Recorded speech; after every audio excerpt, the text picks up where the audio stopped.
I can't prove that my father was killed by the CIA, but there's a lot of circumstantial evidence. And then,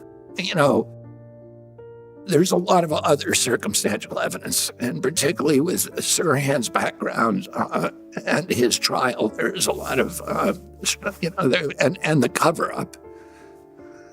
There was a lot of agency involvement. The death of Robert F. Kennedy may not be the most famous in the Kennedy family, but it's no less impactful.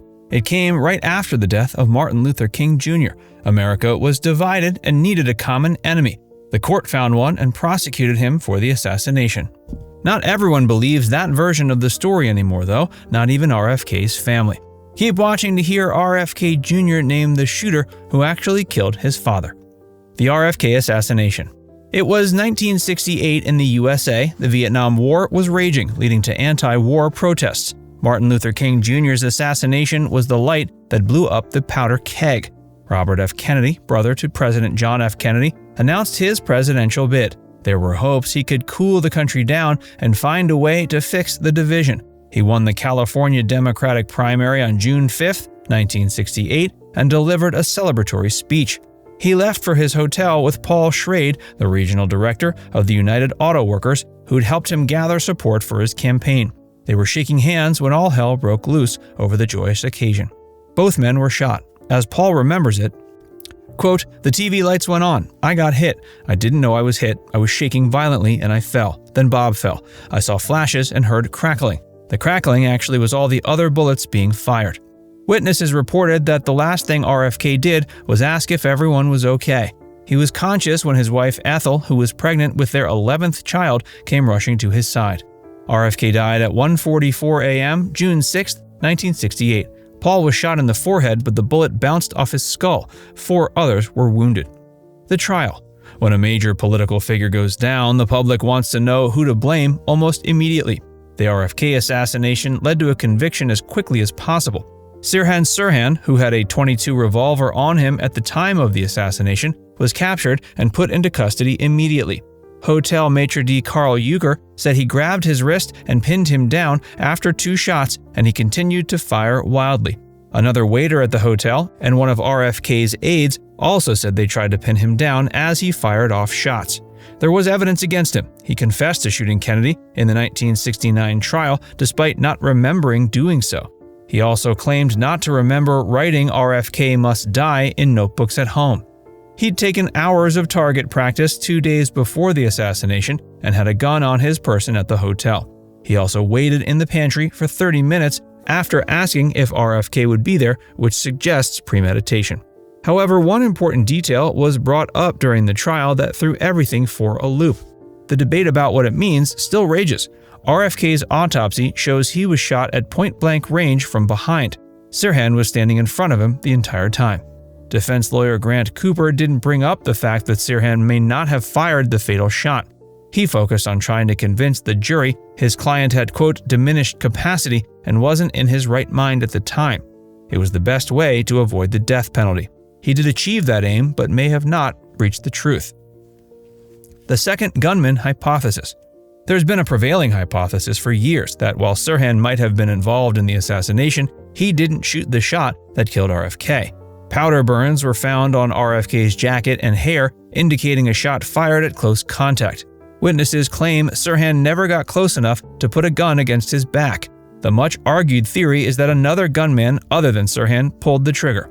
There is ballistic evidence to support the idea of multiple killers. The bullets in the wounded victims and the ones in RFK's body weren't found to be from the same gun. Audio evidence suggests that 13 shots were fired. Sirhan's gun only held 8 bullets, and he didn't reload. Paul thinks Sirhan shot him and the others who were wounded on the scene, but not RFK himself.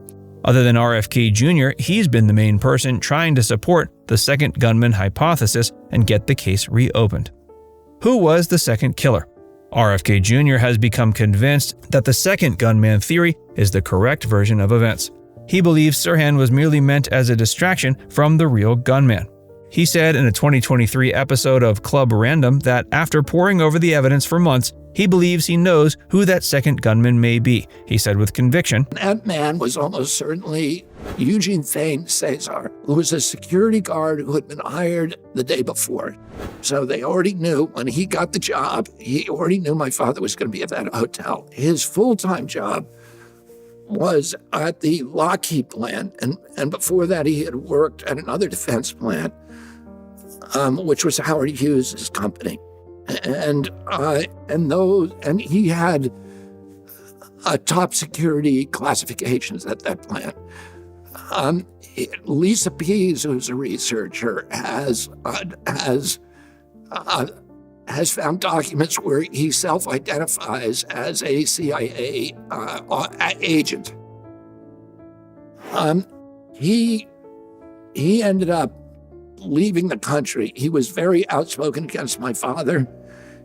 He believed that my father would start a race war, and my father would put blacks in charge of the country, and he hated blacks. And he ended up leaving the country. RFK Jr. almost got a chance to meet him and bring him to justice. That chance has since passed, but their near meeting did make an interesting story. As he puts it, he died about a year and a half ago in the Philippines. Before he died, I tried to go over there and interview him. He originally said that it would cost me $10,000, but he would do it. And then when I got close to going, he said it's going to be $15,000. And then a day before I left, he said it's going to be $25,000. So then I thought he's playing a game. Yeah. And I ended up not going. RFK Jr. cited one of the more revealing pieces of evidence as changing his mind. It was brought up in the trial, but perhaps not investigated as thoroughly as it should have been. He points to the autopsy report from Thomas Namaguchi. It found that, as RFK Jr. described it, the barrel of the gun was either touching his skin or his clothing and was and left a carbon tattoo, or was close enough, within an inch, close enough to leave a carbon tattoo. And the gun was being held at an upward angle. So he was shot from behind by somebody who was standing behind him with the gun pressed between the two of them and firing. Despite the fact that Eugene was self-identified as CIA and had positive security credentials, he may have had more on his mind on that fateful day. No one saw him do it, but there is evidence supporting the theory. RFK Jr. also pointed out that the route from the stage to the Ambassador Hotel wasn't planned. Eugene was holding RFK's arm as they walked towards the kitchen. He sees it as the image of a wolf leading a lamb to slaughter. When RFK Jr. met Sirhan, RFK Jr. didn't only get to meet the second gunman who he believes actually fired the shot that killed his father. He met the other gunman who was convicted of doing so. He recently went to Richard J. Donovan Correctional Facility. It holds almost 4,000 inmates, including Sirhan Sirhan. They spoke for 3 hours.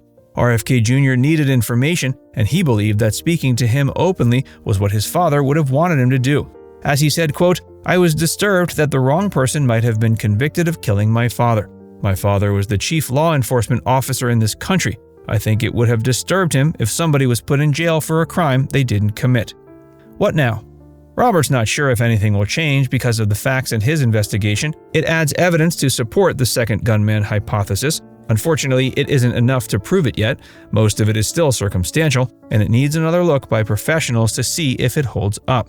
That means there isn't any freedom in sight for Sirhan at the moment. He was sentenced to death in 1969, which was commuted to a life sentence in 1972. All his appeals have been rejected, the last of which was in 2016. The judge ruled that he would be liable for the murder as an aider and abettor, even if the second shooter's bullet was the one that killed RFK. He also says there isn't enough evidence to support the scenario of a second gunman who managed to escape without being noticed. Sirhan's only hope seems to be with groups such as the Innocence Project.